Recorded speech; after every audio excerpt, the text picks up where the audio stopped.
ในวันที่24ตุลาคมมา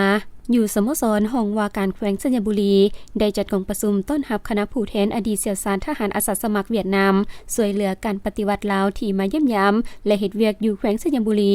ซึ่งนำโดยสหายพันเอกวูกวางยากหัวหน้าคณะผู้แทนอดีตเสี่ยวซานทหารอาสาสมัครเวียดนามพร้อมด้วยคณะโดยการต้อนรับอันอบอุ่นของสหายพลจัตวาปริญญาเอกบุญยงดวงดีคณะประจำภาคแขวงหัวหน้าการทหารกองบัญชาการทหารแขวงสัญญบุรีพร้อมด้วยคณะมีบรรดาสหายคณะผู้แทนทั้ง2ฝ่ายเข้าร่วม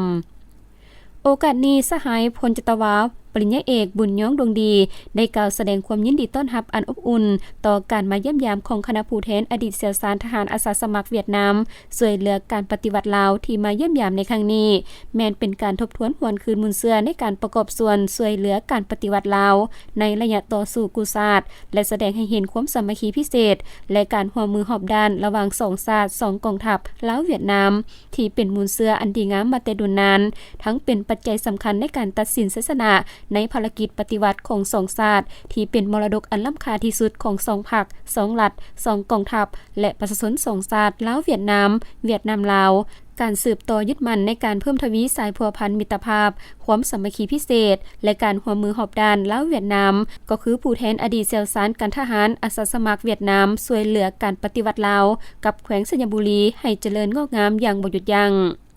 สหายพันเอกหูกวางยากก็ได้แสดงความขอบใจต่อสหายพลจัตวาปริญญาเอกบุญยงดวงดีพร้อมด้วยคณะที่ให้การต้อนรับอันอบอุ่นที่แสดงให้เห็นถึงสายพัวพันอันสนิทแน่นระหว่าง2ชาติลาวเวียดนามที่เป็นมูลเชื่อมาแต่ดุนนานแล้ว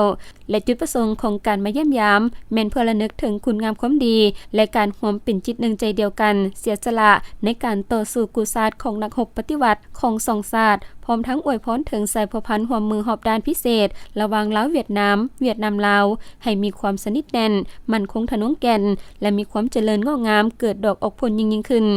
โอกาสนี้คณะผู้แทนดังกล่าวยังได้ลงเยี่ยมยามกองพัน609ทหารแขวงสัญญบุรีอีกด้วย